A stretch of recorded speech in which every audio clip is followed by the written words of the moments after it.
Hello అండి, నా పేరు శివజ్యోతి. ఈరోజు మనం చేయబోతున్న రెసిపీ ఉలవచారు. ఇప్పుడు ఉలవచారు కావాల్సిన ఇంగ్రీడియంట్స్ చూద్దాం.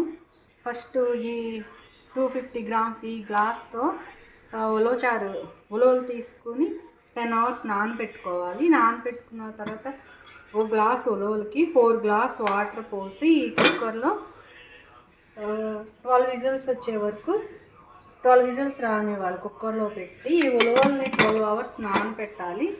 ఈ గ్లాస్ ఉలవలకి 4 గ్లాస్ వాటర్ 12 విజిల్స్ రానివ్వాలి.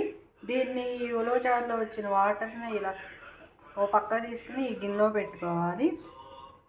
వెల్లుల్లిపాయలు ఒక 10 రెబ్బలు వెల్లుల్లిపాయలు, 1 ఆనియన్ ఇలా పొడవుగా కట్ చేసుకోవాలి.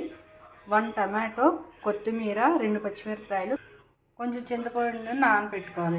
ఇలా ఉలవచారు ఎలా ప్రిపేర్ చేయాలో చూద్దాం. ఫస్ట్ ఒక బాండీ తీసుకుని దీనిలో కొంచెం ఆయిల్ వేడవాలి.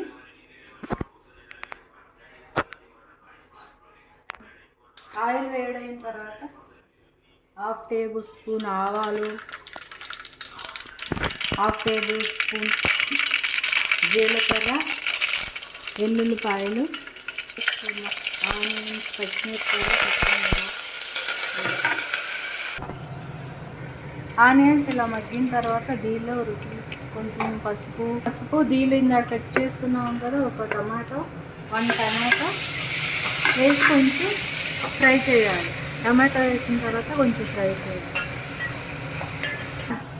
చూడండి, ఇప్పుడు ఆనియన్స్ టమాటోస్ ఇలా మగ్గిన తర్వాత కొంచెం కారం వేసుకోవాలండి. కొంచెం కారం వేసుకున్న తర్వాత 1 minute ఫ్రై అవ్వనివ్వండి.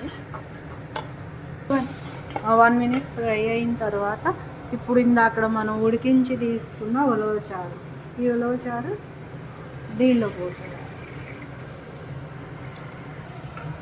ఉలవచారు పోసిన తర్వాత కొంచెం చింతపండు పులుసు,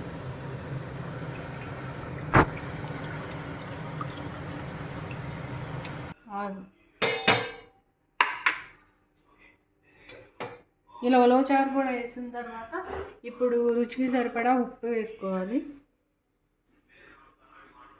1 టేబుల్ స్పూన్ సాల్ట్ వేసిన తర్వాత 10 minutes బాగా ఉడకనివ్వాలి.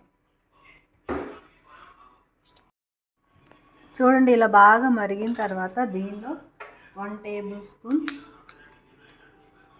ధనియాల పౌడర్, కొంచెం కొత్తిమీర, ఈ కొత్తిమీర వేసిన తర్వాత 5 minutes బాగా మరగనివ్వాలి. హై ఫ్లేమ్లో పెట్టాలి. హై ఫ్లేమ్లో పెట్టి ఇంకా 5 minutes మరగనివ్వాలి. అంతేనండి. 5 minutes మరిగిన తర్వాత ఆఫ్ చేసేయటం. ఓకే, రెడీ అండి. ఎంతో హెల్తీ అయిన టేస్టీ ఉలవచారు రెడీ.